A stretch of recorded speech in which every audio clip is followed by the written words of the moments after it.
my husband let his mother move into our home. Now she's trying to replace me as his wife. I have been married to my husband for 11 years. We met in college and built our life together from nothing. I worked double shifts as a waitress while he finished law school, and when he finally passed the bar, I cried because we could finally breathe. We bought our house 4 years ago using my inheritance from my late father as the down payment. That money was everything my dad left me, and I put every cent into our home because I trusted my husband completely. 8 months ago, my mother-in-law called my husband crying, saying she could no longer afford rent. Without asking me, my husband told her she could move in with us. I found out when she showed up at our door with 6 suitcases. She never liked me. From the day I started dating her son, she made comments about how I wasn't good enough, how he could do better. I always kept the peace for my husband's sake. When she moved in, I told myself it would be temporary. I was wrong. The first week, she rearranged my entire kitchen. She threw out my spices because they were too ethnic, and replaced them with her own. When I told her I didn't appreciate that, she said she was just trying to help since I clearly didn't know how to keep a proper home. My husband told me to let it go. The second week, she started cooking all of my husband's meals. She would make dinner before I got home and set the table for 2. When I walked in, she would say, "Oh, I didn't realize you'd be eating here. I only made enough for me and my son." My husband told me to let it go. The third week, she started doing his laundry separately from mine. She would fold his clothes and put them away, but leave mine wet in the washing machine until they smelled. When I confronted her, she said she only had energy to take care of her son. My husband told me to let it go. By the second month, she had taken over. She was answering our door, answering our phone, and telling visitors she was the woman of the house. She referred to me as the girl who also lives here to neighbors. She complained about everything I did. If I vacuumed before noon, I was disrupting her sleep. If I watched TV past 9, I was being disrespectful.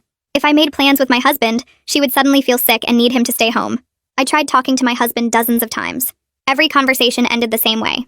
He would sigh and tell me his mother is old, his mother is lonely, his mother just needs him right now. He asked why I couldn't just be patient. He asked why I always had to start problems. Last month, I came home early because I had a migraine. I opened my bedroom door and my mother-in-law was lying in my bed, on my side, watching my TV. I asked her what she was doing in my room. She said, "My bedroom doesn't get good light. I'll be using this room during the day now. You're never home anyway." I went straight to my husband and told him. I expected him to finally take my side. He shrugged and said, "She's not hurting anything. Why do you always make everything into a fight?" Something cracked inside me. I asked him whose house this was. He said it was our house. I asked whose money paid for it. He went quiet. I asked whose name was on the deed. His face changed. I told him I wanted his mother out by the end of the month. He said I was being heartless, that I was forcing him to choose between his wife and his mother. I told him this was my house that my father's money paid for. He got angry and said if his mother goes, he goes. I looked at him for a long time. 11 years I gave this man. I walked to the bedroom where his mother was still lying in my bed. I told her she had 30 days to leave. She laughed and yelled for my husband. "Your wife has lost her mind." He came running and stood next to his mother. The two of them, side by side, staring at me like I was the problem. I told them both 30 days. My husband grabbed my arm and said if I do this, our marriage is over. I told him our marriage was already over the moment he let another woman replace me. His mother's smirk vanished. I walked to my closet and started pulling out suitcases. My husband followed, asking what I was doing. I told him I wasn't staying where I'm treated like a stranger. He started panicking, telling me to calm down, that we could talk. His mother appeared in the doorway and said, "Let her go. She was never right for you anyway." I stopped packing. I turned around slowly and looked at my husband, waiting to see what he would do. What he said next made me realize I never knew him at all. He didn't say anything. He just stood there looking at me with his mouth open while his mother waited for him to defend her. The silence stretched out so long I could hear the clock ticking in the hallway. His mother's face started turning red and she grabbed his arm. He still didn't speak. I went back to pulling clothes out of my closet and throwing them into the suitcase on the bed. My hands were shaking, but I kept moving because if I stopped, I might fall apart completely. His mother made a disgusted sound and told him he better say something before I actually left. He finally moved and put his hand on my arm to stop me from packing. I jerked away from him and told him I meant what I said about not touching me. He stepped back and his face looked scared for the first time since this whole thing started. His mother was still standing in the doorway watching us like this was some kind of show she was enjoying. I walked right past both of them without looking at either one and went into the guest room at the end of the hall. I shut the door and locked it and stood there for a second, just breathing. Then I pulled out my phone and started scrolling through my contacts. The real estate lawyer I used to wait on at the restaurant popped up and I hit call before I could talk myself out of it. She answered on the third ring and I could hear kids yelling in the background. I told her who I was and asked if she remembered me. She said of course she did and asked what was going on. I explained the whole situation as fast as I could and my voice kept breaking, but I got through it. She went quiet for a minute and then told me to hold on while she went somewhere quieter. When she came back, she said she remembered how I always gave her free refills and extra fries when her cases were going badly. I almost started crying right there. She asked if my name was on the deed and I said yes, along with my husband's. She asked who paid the down payment and I told her it was my inheritance from my dad. She made a thoughtful sound and said that gave me a lot of power in this situation. My inheritance money meant I had a bigger stake in the house than my husband did, even though both our names were on the deed. She said I absolutely had the legal right to decide who lived in my home. I asked if she could make it official, and she said she could send an eviction notice that would hold up in court if it came to that. I thanked her about 5 times and she told me to hang in there. After I hung up, I sat on the edge of the guest bed and stared at my phone. I needed to call Maya, but I felt so ashamed that I'd let things get this bad. Maya had asked me months ago if everything was okay because I kept canceling plans. I'd lied and said work was just busy. She was going to be so mad that I didn't tell her the truth. I hid her name in my contacts before I could chicken out. She answered right away asking what was up because I never called anymore. I started talking, and once I started, I couldn't stop. Everything came pouring out about the kitchen and the meals and the laundry and my mother-in-law lying in my bed. Maya kept saying, "Oh my God, and are you serious? And I'm going to kill him." When I got to the part about tonight and the eviction notice, her voice changed completely. She said she was coming over right now and I shouldn't be alone. I tried to tell her it was late, but she said she didn't care, and hung up before I could argue. I heard footsteps in the hallway, and then knocking on the guest room door. My husband's voice came through asking if we could please talk about this. I stayed sitting on the bed and told him through the door that we could talk after he told his mother to start packing. He said that wasn't fair and I was being unreasonable. I didn't answer. He knocked again and said my name, but I just stared at the door. Finally, I heard him walk away down the hall. His footsteps were heavy and slow. Maya showed up 45 minutes later, and I heard her boyfriend's deep voice with her when I opened the front door. She pushed past me and hugged me so hard I could barely breathe. Her boyfriend stood in the doorway looking uncomfortable until Maya waved him inside. She told me this was her boyfriend, and his name was spelled with a C, and he played college football. He nodded at me, and I could see why she brought him. He was huge and took up half the hallway just standing there. Maya asked where my husband and his mother were, and I pointed toward the living room. We could hear my mother-in-law's voice getting louder and louder as she talked on her phone. Maya grabbed my hand and pulled me back into the guest room while her boyfriend stayed in the hall. She shut the door and made me sit down and tell her everything again from the beginning. This time I didn't rush through it. I told her about every single thing that had happened over the past 8 months. Her face kept getting more and more angry, and by the end she was pacing back and forth. She said I should have called her the first week when my mother-in-law threw out my spices. I told her I kept thinking it would get better. She stopped pacing and looked at me and said some things don't get better on their own. We could hear my mother-in-law in the living room talking even louder now. Her voice carried through the whole house as she told whoever was on the phone that I was being completely unreasonable and trying to throw an old woman out on the street. Maya rolled her eyes so hard I thought they might get stuck. She said under her breath that the woman had some nerve talking like that. I felt exhausted suddenly and lay back on the guest bed. Maya sat down next to me and said I could crash at her place if I wanted to get out of here tonight. I shook my head and told her this was my house and I wasn't leaving it. She smiled and said that was more like it. She told her boyfriend through the door that we were staying here tonight and asked if he could run home and grab her an overnight bag. I heard him say sure, and then the front door opened and closed. Maya kicked off her shoes and lay down on the floor next to the bed. She said she was staying right here with me and my husband could deal with it. I thanked her and she told me to shut up because that's what friends do. We lay there in the dark and I could hear my mother-in-law still talking in the living room. Her voice finally stopped around midnight. Maya was already asleep on the floor with a spare blanket I'd given her. I stared at the ceiling and thought about the past 11 years. I kept trying to figure out when exactly things had changed, or if they'd always been this way, and I just didn't see it. Every time I started to drift off, I would hear something and jerk awake again. Morning came way too early. I could smell coffee brewing and hear pans clanking in the kitchen. Maya sat up and stretched and asked if I was ready to face them. I said no, but I had to anyway. We walked down the hallway together, and I could hear my husband's voice in the kitchen along with his mother's. When we came around the corner, I saw him standing at the stove making eggs while his mother sat at the kitchen table like she owned the place. Neither of them looked at me when I walked in. His mother had the newspaper spread out in front of her and was reading it like this was just another normal morning. My husband kept his back to me and focused on the eggs. Maya walked right past both of them and started making coffee for us without asking permission. I walked over to the coffee maker and poured myself a cup while my husband kept his back turned at the stove. The hot liquid burned my throat a little when I took the first sip, but I welcomed the feeling because it gave me something to focus on, besides the 2 people in my kitchen who were pretending I didn't exist. I set my mug down on the counter with a soft click and looked directly at my husband's back. The eviction notice will arrive today. His shoulders went stiff and the spatula in his hand stopped moving. Your mother needs to start looking for a new place. The pan hit the stove so hard I thought it might crack and he spun around with his face already red. Are you really going to destroy our family over this? His voice came out louder than I think he meant it to, and his mother's head snapped up from her newspaper. She looked between us like she was watching a tennis match, and I could see the wheels turning in her head as she figured out how to use this moment. The tears started before she even opened her mouth, and I knew what was coming before she said a word. How could you do this to me? Her voice shook and climbed higher with each word. I have nowhere to go. I'm an old woman and my own son is going to throw me out on the streets. She pressed her hands to her face and her shoulders shook with sobs that sounded practiced and fake to my ears. I picked up my coffee mug again and took another slow sip while I watched her performance. My husband moved toward his mother like he was pulled by a string and his hand reached out to touch her shoulder. I stayed exactly where I was and didn't say a single word. The silence seemed to bother her more than anything I could have said, because the crying got louder and more dramatic. She peeked through her fingers at me to see if I was reacting, and when she saw my calm face, the crying stuttered for just a second. Maya's door opened down the hall, and I heard her footsteps coming toward the kitchen. She walked in wearing sweatpants and one of her boyfriend's oversized shirts, and her hair was still messy from sleep. "Good morning, everyone." Her voice was way too cheerful for the scene she'd just walked into, and I saw my mother-in-law's face twist with anger. Maya went straight to the coffee maker and poured herself a cup like she lived here. "I'd be happy to help you start packing today if you want." She said it to my mother-in-law with a bright smile that didn't reach her eyes. "We could get boxes from the grocery store and start with your room." The crying stopped like someone had flipped a switch. My mother-in-law's hands dropped from her face and she stared at Maya with a look that could have frozen water solid. My husband looked confused and opened his mouth, but Maya just kept smiling and sipping her coffee. I felt something loosen in my chest, and I had to hide my own smile behind my mug. My husband grabbed my elbow and pulled me toward the hallway. "We need to talk." His voice was quiet but urgent, and I let him lead me to the guest room where Maya had slept. He shut the door and turned to face me with his hands running through his hair, the way they always did when he was stressed. "Please reconsider this." His eyes looked tired, and there were dark circles under them that I hadn't noticed before. "My mother will find a place, but she needs more than 30 days. I crossed my arms and leaned against the door.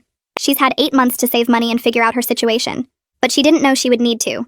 My husband's voice climbed higher, and he started pacing back and forth in the small space. "She thought this was permanent. That's exactly the problem." I kept my voice level and calm even though I wanted to scream. "She moved in here thinking she could take over my life, and you let her." He stopped pacing and looked at me. "That's not fair." I held his gaze and didn't blink. "What's not fair is that I've been a stranger in my own house for 8 months while you chose her comfort over mine every single time." He had no answer for that, and the silence stretched between us until we heard voices getting louder in the kitchen. We walked back out to find Maya still standing by the coffee maker, while my mother-in-law had moved to the phone mounted on the wall. She was dialing with sharp, angry movements and didn't look at either of us. "I'm calling your sister." She said it to my husband while glaring at me. "She needs to know what kind of woman you married." "Go ahead." I sat down at the kitchen table and wrapped my hands around my coffee mug. The afternoon crawled by with my mother-in-law making phone calls, and my husband hovering around both of us like he didn't know whose side to take. Maya stayed close to me, and every time my mother-in-law tried to start another crying fit, Maya would offer again to help her pack. Around 3 o'clock, the doorbell rang and my husband went to answer it. I heard voices in the hallway, and then he came back holding a large envelope with an official seal on it. His face had gone pale and his hands shook slightly as he looked at the return address. "A courier." His voice came out flat and he held the envelope like it might explode. My mother-in-law snatched it from his hands and tore it open. I watched her eyes scan the paper inside, and her face went from white to bright red in seconds. "You can't do this." She screamed it so loud that I saw Maya flinch. "You can't just throw me out of my home." I stood up slowly and walked over to where she stood clutching the eviction notice. "I absolutely can do this." My voice stayed quiet and steady. "And if you're not out in 30 days, I'll have the sheriff remove you." The paper crumpled in her hands and she looked at my husband. "Are you going to let her do this to your own mother?" My husband's face had gone gray and he looked like he might throw up. He opened his mouth, but nothing came out. I turned and walked back to my coffee. The next few days blurred together in a strange routine. My mother-in-law tried every trick she'd ever used on her son. She cried at breakfast and raged at dinner. She clutched her chest and said she was having heart problems. She told him she couldn't sleep and couldn't eat and couldn't bear the thought of being alone. I wrote down every single thing she did in a notebook I kept in my nightstand. The date, the time, what she said, what she did, how my husband responded. Maya helped me take pictures of her things still unpacked, and videos of her dramatic episodes when she didn't know we were recording. My husband moved to the couch after the second night. He would lie there staring at the ceiling and I could see him from the hallway when I got up to use the bathroom. Sometimes I heard him on the phone late at night talking in a low voice that I knew meant he was talking to his mother, even though she was just down the hall in her room. When he did talk to me, it was always the same thing. "Can't you give her more time? Don't you remember when we said for better or worse?" What happened to the woman I married who was kind and patient? I stopped responding after the third day because there was nothing left to say. That woman died. I said it one morning when he cornered me by the coffee maker. "She died a little bit every day for 8 months while you chose your mother over her." His mouth opened and closed, but no sound came out. He looked at me like I was a stranger, and maybe I was. Maybe we both were. The neighbors started knocking on the door by the end of the week. I opened the door and stepped back to let them in. The first neighbor was Mrs. Chen from 3 houses down who always waved when I got my mail. The second was Mr. Rodriguez, who lived directly across the street. Both of them looked uncomfortable standing in my entryway while my mother-in-law watched from the living room with her arms crossed. I pulled out my phone and started showing them the photos Maya had helped me take over the past few days. "Here's my kitchen before she moved in." I swiped to the next photo. "Here's what it looks like now." Mrs. Chen's eyes got wide when she saw the difference. I showed them pictures of my bedroom with my mother-in-law's things spread across my dresser and nightstand. I explained how she started using my room during the day without asking. Mr. Rodriguez shifted his weight and looked at the floor. I told them about coming home to find dinner set for 2 people and being told there wasn't enough food for me. I described how my clothes got left in the washing machine until they smelled bad while she only washed my husband's stuff. Both neighbors glanced toward the living room where my mother-in-law sat perfectly still on the couch. Mrs. Chen touched my arm and said she was sorry for believing what she'd been told. Mr. Rodriguez said he should have come to talk to me first before making any judgments. They both left quickly, and I could see them talking to each other on the sidewalk as they walked away. Maya showed up an hour later with a bag from the hardware store. She pulled out a new lock set and a drill and told me we were securing my bedroom right now. We went upstairs and she got to work removing the old doorknob while I held the door steady. My mother-in-law came up the stairs and stood in the hallway watching us with her mouth pressed into a thin line. Maya didn't even look at her as she installed the new lock that could only be opened with a key from the outside. She handed me both keys and told me to keep one with me at all times. My husband came home while we were testing the lock to make sure it worked properly. He stood at the top of the stairs and stared at the new hardware on my bedroom door. His face went pale and he opened his mouth like he wanted to say something, but nothing came out. He just turned around and went back downstairs without a word. 7 days passed since I gave my mother-in-law the eviction notice. I walked past her room every morning and every evening and saw the exact same mess of clothes and papers and random junk spread across every surface. Not a single box sat anywhere in her room. Not one piece of furniture had been moved or prepared for transport. Her closet still bulged with hanging clothes, and her dresser drawers still hung open, showing they were completely full. I stood in her doorway on day 7 and watched her sit on her bed reading a magazine like she had all the time in the world. She glanced up at me and smiled in a way that made my stomach turn. She thought I was bluffing. She thought I would back down at the last minute and let her stay, because that's what I'd always done before. I called a moving company the next morning and scheduled them for day 30. The woman on the phone asked me what needed to be moved, and I told her everything in one bedroom, plus any common areas that belonged to my mother-in-law. She asked if the items would be packed, and I said if they weren't packed by the time the movers arrived, then the movers should pack them and send me the bill. I gave her my credit card information and confirmed the date and time. Then I walked to my mother-in-law's room and told her the movers were coming in 3 weeks. I explained that anything not packed would be packed for her and put into storage at her expense. Her face drained of all color and she stood up from her bed so fast the magazine fell to the floor. She started to say something, but I turned and walked away before she could get the words out. My husband came home that evening and went straight to his mother's room. I heard them talking in low voices behind her closed door for almost an hour. When he finally came out, he walked into the kitchen where I was making dinner and asked his mother why she hadn't started looking for apartments. His voice sounded tired and confused, like he genuinely didn't understand what was happening. I kept chopping vegetables and didn't turn around. I heard my mother-in-law come down the stairs and walk into the kitchen behind me. She told my husband she shouldn't have to look for places because this was her home now too. The knife in my hand stopped moving. I set it down carefully on the cutting board and turned around slowly to look at both of them. Something changed in my husband's face right then. His eyes got wider and his mouth opened slightly like he'd just understood something for the first time. He looked at his mother and then at me, and then back at his mother again. I watched the realization spread across his features as he finally saw what had been obvious to everyone else for months. His mother never planned to leave. She'd moved in with the intention of staying forever and pushing me out of my own house. The look on his face told me he was seeing his mother clearly for maybe the first time in his life. My husband asked his mother directly if she'd even tried to find an apartment. His voice came out flat and hard in a way I'd never heard before. My mother-in-law lifted her chin and said she didn't need to find a place because her son wouldn't really let me throw her out. The words hung in the air between all three of us. The entitlement in her voice was so thick I could almost see it. She believed with complete certainty that her son would choose her over me in the end. She'd been counting on it this whole time. My husband sat down at the kitchen table and put his head in his hands. His shoulders curved forward and he looked smaller somehow.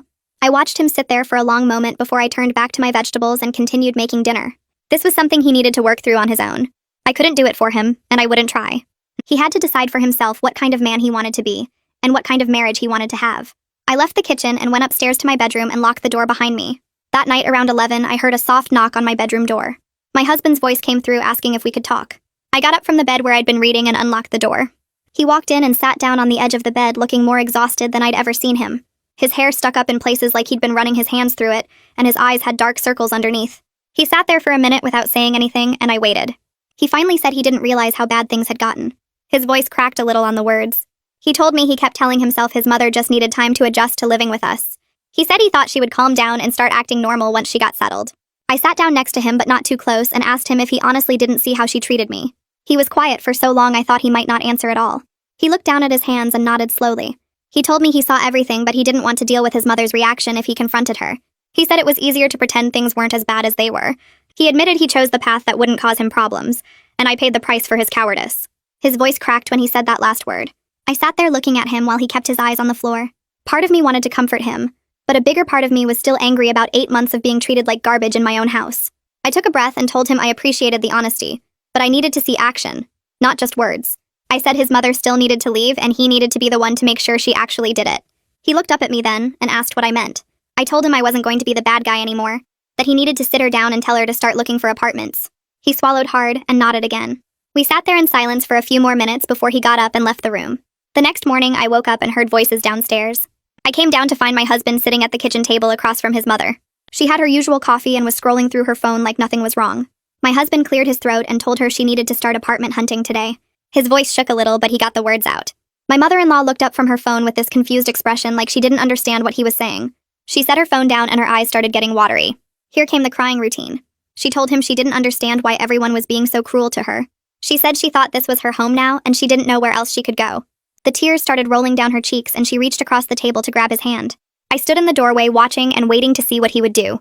My husband pulled his hand back and told her the crying wasn't going to work this time. His voice was stronger now. He said she had 3 weeks to find a place and that was final. My mother-in-law's face changed completely. The tears stopped like someone had turned off a faucet. Her mouth got tight and her eyes went hard. She stood up so fast her chair scraped against the floor. She told my husband he was a disappointment and a terrible son for choosing a woman over his own mother. She said she raised him better than this and she couldn't believe he would throw her out on the streets. Her voice got louder with each word. My husband flinched when she called him a disappointment, but he didn't back down. He told her she did this to herself by refusing to respect boundaries. She laughed this harsh, bitter laugh and said boundaries were just an excuse for him to abandon her. I watched him grip the edge of the table so hard his knuckles turned white, but he stayed in his seat. My mother-in-law played her final card then. She told him if she left, she would never speak to him again. She said he would be dead to her, and she meant it.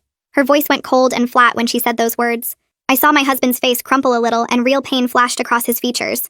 He loved his mother despite everything, and the thought of losing her completely was hurting him. But I also saw something else in his expression. Something that looked like resolve starting to build. He sat there for a long moment just breathing while his mother stared him down waiting for him to cave. Finally he spoke. He told her that was her choice to make, but she was leaving in 3 weeks whether she wanted to or not. His voice didn't shake this time. My mother-in-law's face went red and she grabbed her phone off the table. She stormed past me without looking at me and went upstairs. A few seconds later I heard her bedroom door slam so hard the walls rattled. My husband sat at the table with his head in his hands. I walked over and sat down next to him. He didn't say anything and neither did I. We just sat there while the morning light came through the kitchen window. After a while, he got up and went to take a shower. I heard him on the phone later that day looking up apartment listings and calling places to ask about availability. Over the next week, I watched him actually help his mother look at apartments. He would come home from work and show her listings he found. He drove her to look at places even though she complained the whole time about how small they were, or how far away, or how expensive. I saw him setting boundaries with her for the first time since she moved in. When she tried to guilt trip him, he would take a breath and calmly repeat that she needed to find a place. When she said she was too tired to look at apartments, he told her she needed to make time. She fought him every step of the way, but he wasn't caving anymore. My mother-in-law tried one last manipulation move. She called my husband's relatives and told them I was abusing her and forcing her out of her home. She said I was cruel and heartless and she had nowhere to go. My husband's aunt called him 2 days later. I was in the living room when his phone rang and I heard him answer. His aunt started yelling so loud I could hear her voice through the phone from across the room. She told him he should be ashamed of himself for letting his wife treat his mother this way. My husband let her yell for a minute and then he started explaining the whole situation. He told her about the kitchen being rearranged and the meals being made for 2 and his mother lying in our bed. He told her about 8 months of his mother trying to push me out of my own house. The yelling stopped. His aunt went quiet on the other end of the line. Then his aunt said something that made my husband's eyes go wide. She told him she heard stories about my mother-in-law doing similar things to other family members over the years. She said his mother had moved in with his cousin for a while and did the same thing until the cousin's husband put his foot down. She mentioned another relative who had to get a lawyer involved to get my mother-in-law to leave. My husband looked shocked like this information was completely new to him. He asked his aunt why no one ever told him about this before. His aunt said the family didn't talk about it because his mother would throw a fit and cut people off if they brought it up. She told him his mother had a pattern of moving in with relatives and then trying to take over their homes. My husband thanked his aunt and hung up. He sat on the couch staring at nothing for a long time. With 2 weeks left before the deadline, my mother-in-law finally signed a lease on a small apartment across town. My husband came home and told me she found a place and put down a deposit. She was furious about it and made sure everyone knew she was forced into this horrible situation. She told the neighbors she was being thrown out by her ungrateful son and his terrible wife. She called relatives and cried about how alone she would be in her tiny apartment. She posted things on social media about how family doesn't matter anymore and children abandon their parents. But the lease was signed and the move-in date was set. My husband looked exhausted but also relieved. He told me he never realized how much his mother manipulated him until he started pushing back. I told him I was glad he finally saw it. The week before moving day, I barely slept. My husband kept checking his phone every few minutes and I knew his mother was texting him nonstop trying to change his mind. He would read the messages and then put the phone face down without responding. I saw the stress on his face, but he didn't cave. One night he turned to me and said we needed to talk about getting help for our marriage. He said his mother leaving wasn't going to fix everything that broke between us over the past 8 months. I agreed because I knew he was right. We found a counselor who specialized in family issues and booked our first session for the week after his mother moved out. The counselor's office was in a small building downtown with comfortable chairs and soft lighting that was supposed to make people feel calm. My husband sat on one side of the couch and I sat on the other with space between us.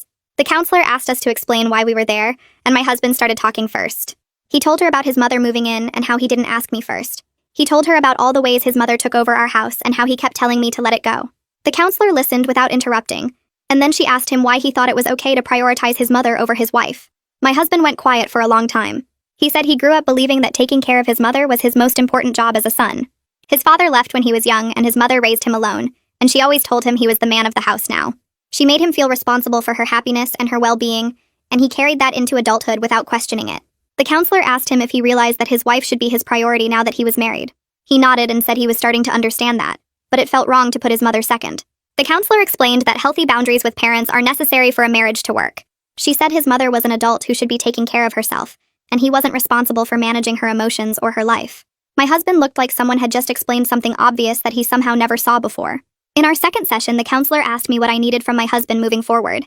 I told her I needed to see consistent change over time, and not just temporary improvement until the crisis passed. I said I needed him to prove he could set boundaries with his mother and keep them even when she cried or guilt-tripped him.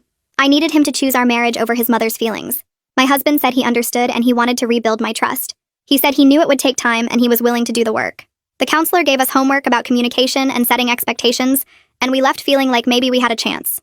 Moving day arrived on a Saturday morning in early fall. The movers showed up at 8 in the morning with their truck, and my mother-in-law answered the door in her bathrobe like she was greeting unwanted guests. She told them there must be some mistake because she wasn't going anywhere. The head mover looked confused and pulled out his paperwork showing our address and her name.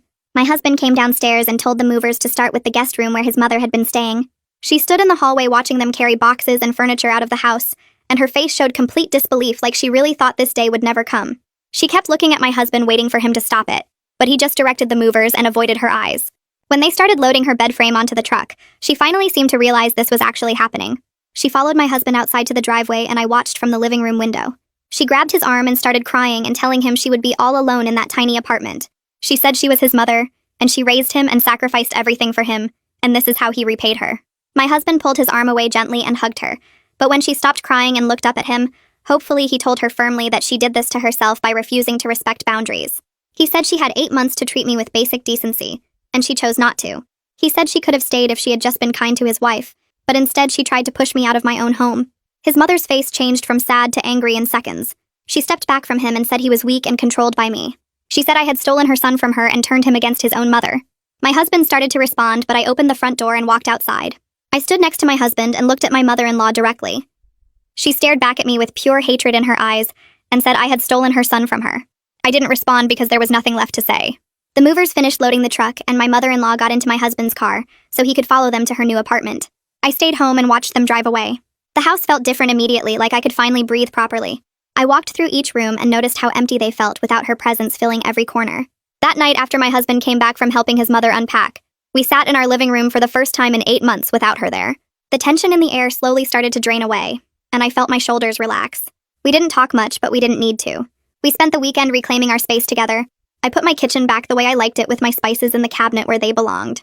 We moved furniture back to where it was before his mother rearranged everything. We hung up photos she had taken down and put away decorations she had replaced with her own. It felt like breathing after being underwater for too long. Sunday night, my husband sat me down and apologized more deeply than he had before. He listed specific ways he failed me and acknowledged each time he chose his mother's comfort over my well-being. He promised to do better and said he would prove it through his actions, not just his words. I told him I wanted to believe him, but I needed to see sustained change. We started therapy every week and slowly worked on rebuilding our relationship. My husband learned to set boundaries with his mother when she called crying or showed up unannounced. She learned she couldn't manipulate him anymore by threatening to cut him off or making him feel guilty. My mother-in-law called my husband's phone every single day during the first 2 weeks after she moved out. I could hear it ringing at all hours and watched him decline most of the calls. When he did answer, the conversations were short and he kept his voice low. She would cry and beg him to come visit her or complain about her apartment or ask when she could come back home. My husband told her firmly that she could call once a week on Sundays and he wouldn't discuss me or our marriage with her anymore. She screamed at him through the phone loud enough that I could hear her from across the room calling him ungrateful and saying I had poisoned his mind against her. He held the phone away from his ear until she finished yelling and then repeated his boundary about once a week before hanging up. The next Sunday when she called, she tried a different approach and acted sweet and concerned about how he was doing. She asked if he was eating properly and sleeping well and taking care of himself without her there to look after him. My husband answered her questions briefly, and when she started asking about me, he cut her off and reminded her that topic was off limits. She got angry again and said she had a right to know what was happening in her son's life. He told her she gave up that right when she refused to respect his wife and his marriage. The phone calls continued every Sunday, but my husband stuck to his boundaries even when she cried or raged or tried to guilt him. I watched him handle each call with growing firmness and felt something shift inside me. 3 months passed and the house felt completely different. I could walk into any room without finding my mother-in-law sitting there or hearing her voice criticizing something I had done. The kitchen was arranged exactly how I wanted it, with my spices back in their proper places. My bedroom was mine again, and I could leave my things wherever I wanted without someone moving them or complaining. I started sleeping better because I wasn't constantly tense waiting for the next confrontation or manipulation. I came home from work and felt actual relief instead of dread when I opened the front door. The silence in the house was peaceful instead of hostile, and I could finally relax on my own couch without someone glaring at me or making pointed comments. My husband and I ate dinner together at our own table and talked about our days without his mother inserting herself into every conversation. We watched TV in the evenings without someone telling us it was too loud or the wrong channel. I realized one night while sitting in the living room that I felt comfortable in my own home for the first time in 8 months. The constant weight on my chest had lifted and I could breathe normally again. October came and my mother-in-law called my husband demanding to know what our plans were for Thanksgiving. She announced that she would be coming to our house for the holiday like she always did and wanted to know what time dinner would be served. My husband took a deep breath and told her we were spending Thanksgiving alone this year as a couple. She laughed like he was joking and said of course she was coming for Thanksgiving because that's what families do. He repeated that we needed this time to focus on our marriage and she wasn't invited this year. The line went quiet for several seconds before she started crying and asking how he could exclude his own mother from a family holiday. She said she would be all alone on Thanksgiving with no one to cook for her or spend time with her. My husband stayed calm and suggested she could have dinner with his aunt or join a community meal at her church. She switched from crying to yelling and said I was the one making him do this, and he was choosing me over his own mother on a holiday. He told her he was making his own choices and they were the right choices for his marriage. She hung up on him, but he didn't call her back. When Thanksgiving arrived, we cooked a small meal together and ate at our dining room table with candles lit. It felt like the first real holiday we had shared in years.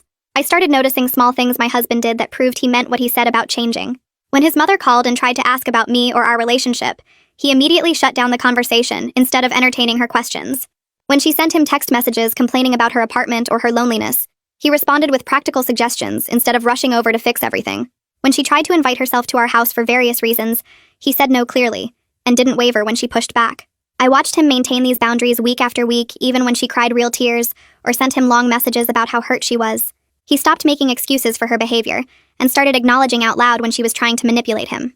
One Sunday, after a particularly difficult phone call where she had sobbed about being abandoned, my husband sat down next to me and said he finally understood what I had been dealing with all those months. He said watching her try to control him from a distance made him realize how much worse it must have been for me when she lived here. I didn't say anything, but I felt something inside me start to soften toward him. He was finally choosing our marriage over his mother's endless demands and manipulation tactics. Our anniversary fell in early December, and we decided to celebrate quietly at home instead of going out. My husband cooked dinner while I set the table with our nice dishes and lit candles around the living room. We ate slowly and talked about the past year and how close we had come to losing everything. After dinner, he pulled out a small wrapped box and handed it to me with nervous hands. I opened it to find a delicate gold necklace with 2 initials intertwined together.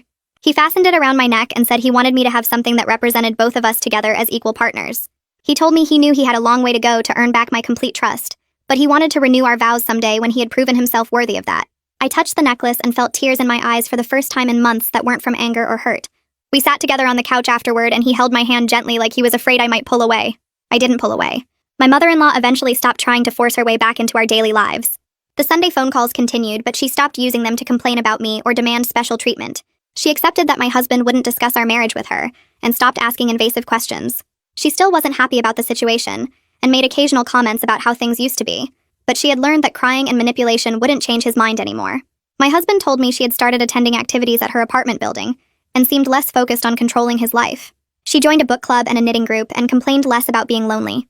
The change wasn't dramatic or sudden, but over time she stopped fighting the boundaries and started living her own life.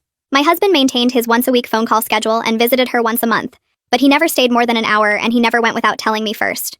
6 months after moving day, my husband came home from visiting his mother with a surprised look on his face. He told me she actually seemed to be doing okay living on her own. She had made friends with several other women in her building, and they went to lunch together regularly. She had decorated her apartment with photos and plants and seemed proud of her small space. She was taking a watercolor painting class at the community center and had shown him several pieces she had completed. My husband said she seemed more independent and engaged with life than she had been in years. I felt relieved hearing this because part of me had worried that she would never adjust and would make us both miserable forever. Knowing she was building her own life separate from ours made it easier to relax. My husband said she even asked him fewer questions about what we were doing and spent more time talking about her own activities and friends. In late spring, my husband surprised me with plane tickets for a weekend trip to the coast. We hadn't taken a vacation alone together in over 3 years because something always came up, or his mother needed something. We flew out on a Friday morning and spent 3 days walking on the beach and eating at small restaurants and sleeping late in our hotel room. We laughed together about silly things and held hands while watching the sunset and talked about memories from when we first started dating. It felt like meeting each other again after a long separation. We didn't talk about his mother or the past year or all the pain we had been through. We just existed together in the moment and remembered why we had fallen in love in the first place. On the last night of the trip, we sat on our hotel balcony, and my husband thanked me for not giving up on us, even when he had given me every reason to leave. He said the trip felt like a fresh start, and he wanted to keep building on what we were creating together. I realized sometime during that trip that I was genuinely happy again. Not just relieved or less stressed, but actually happy in a way I hadn't been in over a year. Standing up for myself and refusing to accept being treated like a stranger in my own home had saved both my house and my marriage. If I had backed down or compromised or kept trying to make peace, my mother-in-law would still be living with us and I would still be miserable. My husband told me on the plane ride home that he was grateful I had been strong enough to force the change he couldn't make himself. He said he had been so afraid of conflict with his mother that he let her destroy our marriage piece by piece. He said watching me stand firm in my boundaries had shown him what real strength looked like, and he was trying to learn from my example. We sat in our living room a few nights after getting back from our trip and talked about the future for the first time in months. My husband said he wanted to start fresh with better communication and real partnership instead of him making decisions without me. We talked about maybe trying to have a baby in the next year or two if we kept making progress in therapy. We discussed taking another trip in the fall and maybe visiting my family for the holidays this year. He promised he would never let anyone, including his mother, come between us again. He said he understood now that being a good husband meant choosing his wife first and setting boundaries with everyone else. I told him I was willing to keep working on us, but I needed him to maintain the changes he had made and not slip back into old patterns. He agreed and said he knew trust had to be earned back through consistent action over time. We made plans together as equal partners for the first time in our marriage, and it felt right. I invited Maya over for dinner on a Friday night about a month after our trip to the coast. She walked in carrying a bottle of wine and immediately stopped in the entryway looking around. She said the house felt completely different now, like the air itself had changed. I knew what she meant because I felt it too every time I came home. The tension that used to hang over every room was gone, and the space felt light and peaceful in a way it hadn't since before my mother-in-law moved in. Maya hugged me tight in the kitchen and told me she was proud of me for standing my ground when it mattered most. She said a lot of people would have backed down or tried to keep the peace, but I had been willing to lose everything to save what was important. My husband came in from the living room where he had been setting the table, and Maya turned to look at him. He stood there for a second, looking uncomfortable, and then he walked over and thanked her for being there for me when things were at their worst.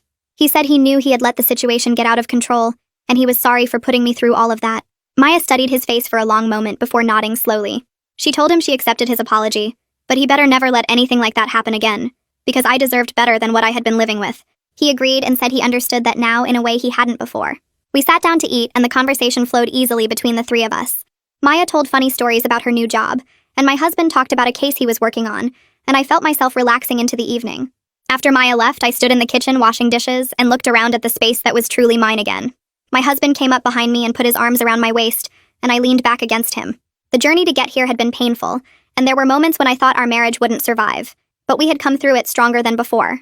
We were making plans together now as real partners instead of him making decisions without me. We talked about maybe trying for a baby next year if we kept making progress in therapy. We discussed taking a longer vacation in the fall and spending the holidays with my family this time. For the first time in almost a year, I felt genuinely excited about our future, instead of just surviving each day.